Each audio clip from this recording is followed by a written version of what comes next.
Thank you for listening to today's episode of Medical Device Global Market Access by Pure Global. For decades, brain-computer interfaces, or BCIs, have been the stuff of science fiction. But as we look toward 2026, the narrative is shifting. Companies are moving from research to reality, with major players receiving FDA approval for human clinical trials.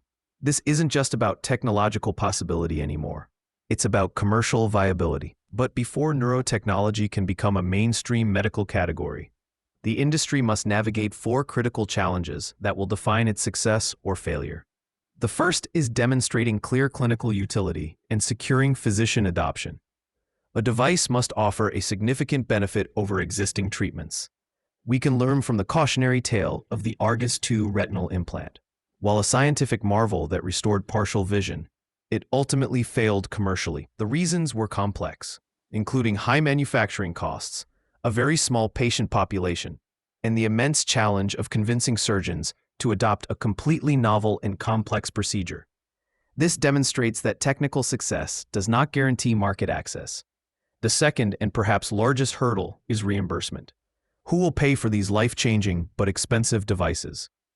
Securing coverage from payers like the Centers for Medicare and Medicaid Services, or CMS, in the United States and other global health systems is a monumental task.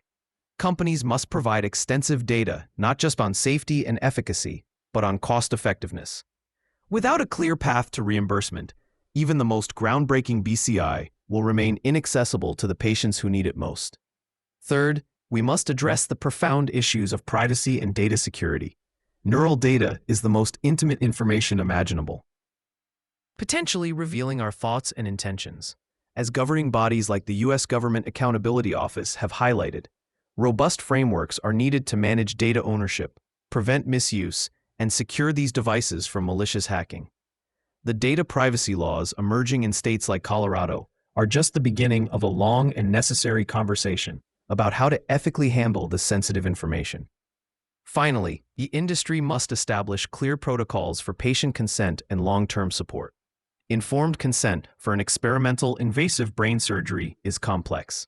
Furthermore, what happens when a clinical trial ends or a company goes out of business? Patients could be left with obsolete, unsupported implants. Establishing who is responsible for the lifetime of the device, the manufacturer, the research institution, or the insurer, is an ethical imperative that must be solved before widespread commercialization. As 2026 approaches, the promise of BCI technology is undeniable, but the path to a sustainable market is not paved with innovation alone.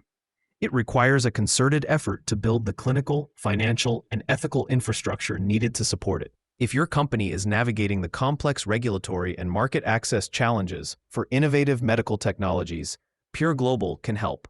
For more information, including our free AI tools and database, please check the description of this episode. Thanks for listening, and we'll see you next time.